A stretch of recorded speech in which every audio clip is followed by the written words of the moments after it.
বর্তমানে মালয়েশিয়াতে অনেক বেশি পরিমাণে রিজেক্ট হচ্ছে। এটার জন্য সবচেয়ে ভয়ে তারা আছে যারা আসলে রিয়েল স্টুডেন্ট না। এখন ভিসা রিজেকশনটা কেন হচ্ছে এবং এটার প্রতিকারের ব্যবস্থাটা কি? প্রথমত, আপনি যখন ভিসা অ্যাপ্লিকেশন করবেন তখন আপনার কাছ থেকে তারা কিছু ডকুমেন্টস চাইবে, যেমন আপনার ব্যাংক স্টেটমেন্ট চাইতে পারে, আপনার ফ্যামিলি ইনকাম সোর্স চাইতে পারে, তারপর হচ্ছে আপনার একটা ফ্যামিলি ফটো চাইবে, আপনার বাবা কি করে সেটা জানতে চাইবে। তো এই ডকুমেন্টসগুলো আপনি যদি অথেন্টিক ভাবে সাবমিট করেন বা অথেন্টিক ডকুমেন্টস আপনি যদি সাবমিট করেন, সেক্ষেত্রে আপনার ভিসা রিজেকশন হওয়ার সম্ভাবনা একদমই থাকবে না। তারপর দ্বিতীয়ত যেটা থাকে, যাদের ফেক ডকুমেন্টস থাকে তাদেরকে ভিসা ইন্টারভিউয়ের জন্য থাকে। এখন এখানে আমাদের অনেক বড় একটা ভয় যে আমরা ভিসা ইন্টারভিউ দিতে যাব, কিন্তু আমরা কি বলবো, কিভাবে বলবো, কারণ আমরা তো সবাই জানি যে মালয়েশিয়ার জন্য ভিসা ইন্টারভিউয়ের প্রয়োজন পড়ে না।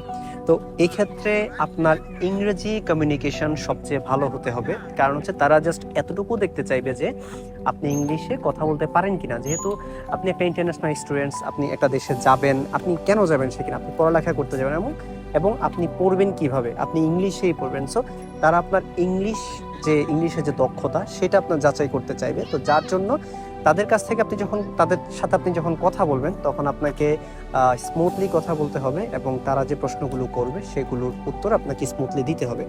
তৃতীয়ত, আপনাকে যে প্রশ্নগুলো করবে সেই প্রশ্নগুলো অনুযায়ী উত্তর করতে হবে। আমাদের ম্যাক্সিমাম স্টুডেন্টকে দেখা যায় যে তারা প্রশ্ন অনুযায়ী অ্যান্সার করতে পারে না, অর্থাৎ তাদেরকে জিজ্ঞেস করে একটা বাট তারা উত্তর করে আরেকটা। সো এই জিনিসটা কোনোভাবেই করা যাবে না।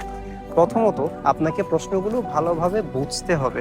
আপনি প্রশ্নগুলো বুঝে তারপর উত্তর করেন, সো দ্যাট আপনার ভিসা হওয়ার সম্ভাবনা অনেক বেশি থাকবে। চতুর্থত, আপনি একটা ইউনিভার্সিটিতে আসবেন বা একটা দেশে আপনি আসবেন, সে দেশে আপনি কোন ইউনিভার্সিটিতে আসবেন এবং সেই ইউনিভার্সিটি কোন সাবজেক্টে আসবেন সেটা সম্পর্কে আপনার পরিপূর্ণ ধারণা থাকতে হবে। এবং শুধু তাই নয়, আপনার সাবজেক্টের আপনার টিউশন ফিস কত সেটা নিয়ে আপনার পরিপূর্ণ ধারণা থাকতে হবে, কারণ আপনি যখন এম্বাসিতে যাবেন তখন তারা আপনাকে এই প্রশ্নগুলো করবে। অ্যান্ড পঞ্চমত, আপনার যে আউটফিট বা আপনার যে আপনার ড্রেস আপটা ভালো হতে হবে, কারণ আপনাকে বুঝতে হবে যে আপনি অ্যাজ এ ইন্টারন্যাশনাল স্টুডেন্ট হিসেবে আপনি নিজেকে রিপ্রেজেন্ট করতে যাচ্ছেন সেখানে।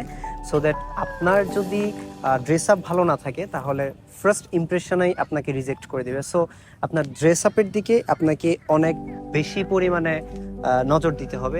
ব্যাপারটা এরকম না যে আপনাকে একদম স্যুট বুট পরে যেতে হবে, না, এরকম না। আপনি ভালো একটা সুন্দর একটা শার্ট পরে যান, একটা ফর্মাল প্যান্ট পরে যান, তাতেই হবে। সো মূল কথা হচ্ছে ভিসা অফিসারের কাছে আমাদেরকে শো করতে হবে বা তাকে বুঝাইতে হবে যে আমরা রিয়েল স্টুডেন্ট, আমরা সেখানে পড়তে যাচ্ছি এবং আমার পরিবার আমাকে সম্পূর্ণ সাপোর্ট দিবে। এতে করে আপনার ভিসা রিজেক্ট হওয়ার কোনো সম্ভাবনা থাকবে না। সবচেয়ে বড় যে ব্যাপারটা আমি আবারও বলছি সেটা হচ্ছে আপনার ইংলিশে কমিউনিকেশন। আপনি যদি ইংলিশে কমিউনিকেশন করতে পারেন সেক্ষেত্রে আপনার ভিসা রিজেক্ট হওয়ার কোনো সম্ভাবনা থাকছে না। বেটার হয় আপনার যখন ইন্টারভিউর জন্য ডাকবে বা আপনার যখন ইএমজি 70% হয়ে যাবে, কিংবা আপনি যখন মালয়েশিয়ার স্টুডেন্ট ভিসার ইএমজিএস প্রসেস করবেন তখন থেকেই সম্ভাব্যময় কিছু প্রশ্ন আপনি নোট করে সেগুলোর অ্যান্সার আপনি নিজের কাছে প্রিপেয়ার রাখতে পারেন, সো দ্যাট এম্বাসিতে গিয়ে আপনি ঘাবড়ে যাবেন না এবং আপনাকে যে প্রশ্নগুলো করা হবে সেগুলো প্রপার অ্যান্সার আপনি দিতে পারবেন। আজকের জন্য এতটুকুই। ভালো থাকবেন। আল্লাহ হাফেজ।